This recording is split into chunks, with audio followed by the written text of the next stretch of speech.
চলো এবার তোমাদেরকে দেখিয়ে দিই যে মেন কোর্সে কী কী ছিল বিয়েবাড়িতে। তো আগের পার্টগুলো নিশ্চয়ই দেখে নিয়েছো, যদি না দেখে থাকো অবশ্যই দেখে নিও, এই ভিডিওর নিচে আমি দিয়ে দেবো, তোমরা অবশ্যই দেখে নিও।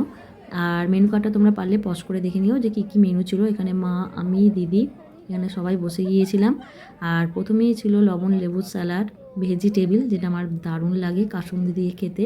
তারপরে চলে এসেছিলো এখানে কচুরি, মটরশুঁটির কচুরি, ডাল মাখানি আর ফুলকপির রেজালা, যেটা ভীষণই সুন্দর হয়েছিল। আর প্রতি কটা রান্না এত সুন্দর হয়েছিল, খেয়ে যে অস্বস্তি একটা ভাব বা রিচ সেরকম কিচ্ছু মনে হয়নি, খেয়ে খুবই ভালো লেগেছে। তারপর ছিল পিস রাইস আর চিকেন ছিল, সেটাও খুব সুন্দর ছিল, মানে খেয়ে তৃপ্তি হয়েছে এটুকুই। আর যে দুপুরবেলা যে রান্না ছিল সেখানেও খুব সুন্দর রান্না হয়েছিল।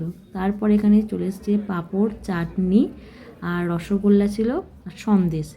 এই ছিল আমাদের বিয়েবাড়ির মেনু। হ্যাঁ, আরেকটা ছিল আইসক্রিম আর হজমোলা ছিল।